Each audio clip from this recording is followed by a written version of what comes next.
Saudi वज़ीर सरमायाकारी की क़यादत में आला सतह वफ़द इस्लामाबाद पहुँच गया। सऊदी वज़ीर खालिद बिन अब्दुल अज़ीज़ के साथ 130 सरमायाकार भी इस्लामाबाद पहुँचे हैं। पाकिस्तान और सऊदी अरब के दरमियान $2 अरब के मुआहिदों का इम्कान।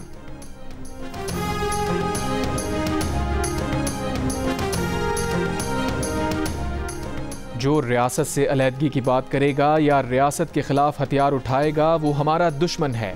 वफाकी वज़ीर दाखिला मोहसिन नकवी का वाज़े और दो टोक पैगाम। कहा, ऐसे अनासिर के बैरूनी आकाओं के लिए पैगाम है कि जैसा हमारे मुल्क में करोगे वैसा ही सलूक तुम्हारे साथ करेंगे।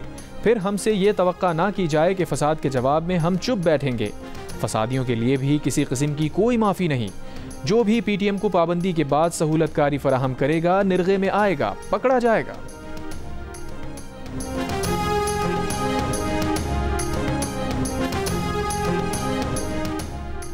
बिलावल भुट्टो जरदारी ने कहा है कि आईनी तरमीम पर हुकूमत के पास ज़मीर पर वोट लेने का ऑप्शन मौजूद है।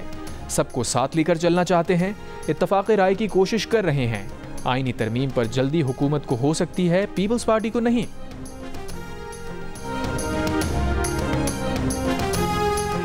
खैबर पख्तूनख्वा काबीना ने पुलिस एक्ट 2017 में तरमीम की मंजूरी दे दी। तरमीम के तहत IG पुलिस से ट्रांसफ़र पोस्टिंग्स के इख्तियारात वापस ले लिए गए, जबकि DPOs, DIGs, एडिशनल IGs की पोस्टिंग का इख्तियार वज़ीर आला को हासिल होगा। पहले पोस्टिंग्स का इख्तियार inspector general Khyber Pakhtunkhwa police को था।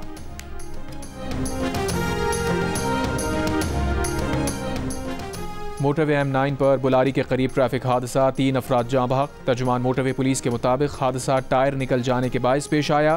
हैदराबाद से कराची आने वाली कार क्रैश बैरियर से टकरा कर उलट गई। गाड़ी में आग लग गई। 2 खवातीन और 1 शख्स झुलस कर जाँ बहक।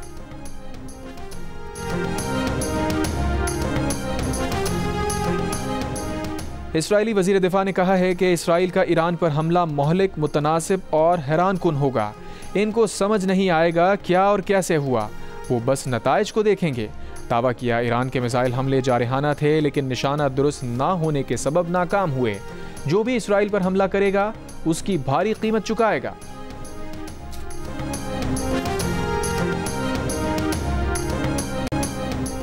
बिजली सारिफीन सिर्फ हुकूमत से नहीं प्राइवेट ऑपरेटर से भी बिजली खरीद सकेंगे।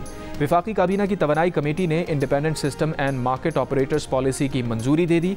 वज़ीर आज़म की ज़ेर सदारत इजलास के बाद जारी एलामे के मुताबिक ISMO बिजली की मार्केट को मल्टीप्लेयर इंडिपेंडेंट मार्केट में तब्दील कर देगा और एक शफाफ मुसाबकती मार्केट कायम होगी। इस फैसले की वफाकी काबीना से तौसीक़ कराई जाएगी।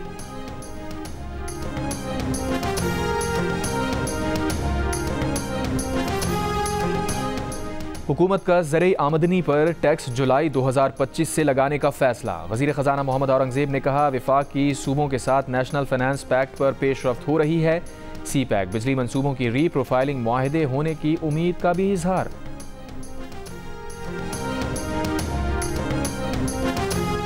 बुजुर्ग सियासतदान और साबिक़ स्पीकर कौमी असम्बली इलाही बख्श उमरो 98 बरस की उम्र में इंतकाल कर गए। इलाही बख्श उमरो 1997 से 2001 तक कौमी असम्बली के स्पीकर रह चुके हैं। इलाही बख्श उमरो की नमाज जनाजा आज जुमेरात की दोपहर 1 बजे कराची में अदा की जाएगी। इलाही बख्श उमरो ने वफाकी वज़ीर के तौर पर भी खिदमात अंजाम दी।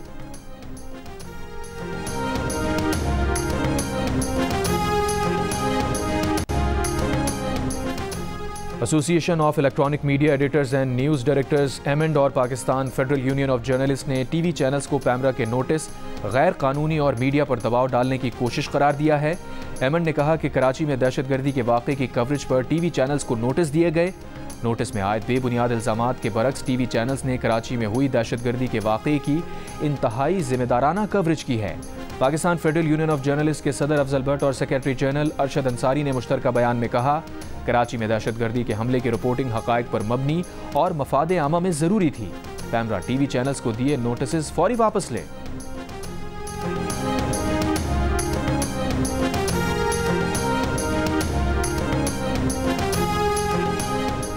सिंध में वैक्सीनेटर्स के लिए पेट्रोल कार्ड प्रोजेक्ट का इफ्तिताह। वज़ीर सेहत अज़रा पेचोहो के मुताबिक सिंध भर के 4000 वैक्सीनेटर्स को दूर दराज जाने के लिए पेट्रोल कार्ड दिए जाएंगे। गुज़िश्ता 3 रोज़ में पोलियो केसेस सामने आना तशवीशनाक है। डॉक्टर जाकिर नाइक दीन फैलाने निकले हैं तो छोटी बातों को दरगुजर कर दें। जामिया कराची के खुसूसी कॉन्वोकेशन से गवर्नर सिंध का खिताब। कहा, डॉक्टर जाकिर नाइक ने खिताब में PIA से मुताल्लिक़ बात की थी। डॉक्टर जाकिर नाइक को कहूँगा कि इसे दरगुजर कर दें। बोले, मोदी इंतहा पसंद हिंदुओं का चेहरा है। कहा, डॉक्टर जाकिर नाइक पाकिस्तानियों के दिल में झांक कर देखें। कराची और मैं आपके मेहमानों को लेने गवर्नर हाउस के गेट पर खड़ा था। चांसलर कामरान खान टिसोरी ने जामिया कराची की जानिब से स्कॉलर डॉक्टर जाकिर नाइक को डॉक्टरेट की एजाज़ी डिग्री दी। तकरीब में मुख्तलिफ consul generals, Sindh higher education commission के चेयरमैन प्रोफेसर और जामिया कराची के वाइस चांसलर्स की भी शिरकत।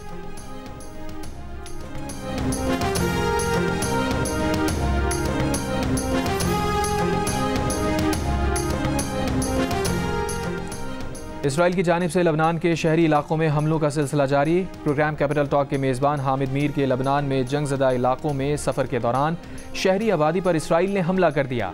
सीनियर सहाफ़ी हामिद मीर ने बताया, इसराइल ने लबनान पर 16 रॉकेट फायर किए। प्रोग्राम में दिखाया गया कि शहरी आबादी पर हमलों की वजह से कई लबनानी ख़ानदान सड़क पर ज़िंदगी गुजारने पर मजबूर हैं। कई ने अपनी गाड़ियों को ही आर्जी घर बना लिया है। लबनान के मुख्तलिफ इलाकों में सफ़र के दौरान सीनियर सहाफ़ी हामिद मीर जब मार्केट्स में गए तो वहाँ एक पाकिस्तानी शहरी अपनी दुकान भारतीय शहरी के हवाले करके वतन चला गया था।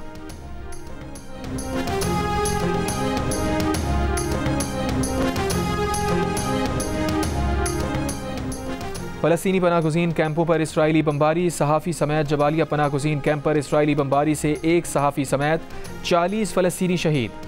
मकबूजा मगरबी किनारे में गाड़ी पर फायरिंग, 4 फ़लस्तीनी शहीद। लबनान पर भी बमबारी जारी। शुमाली इसराइल में हिज़्बुल्लाह के रॉकेट हमलों में 2 इसराइली हलाक। इसराइल के शहर हुज़ैरा में चाकू हमला, 6 अफराद ज़ख्मी।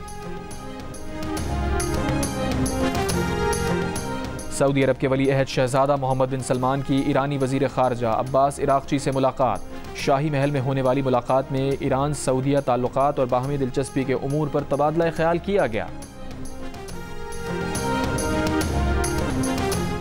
और भारत के मशहूर सनतकार और टाटा ग्रुप के साबिक़ चेयरमैन रतन टाटा 86 बरस की उम्र में इंतकाल कर गए।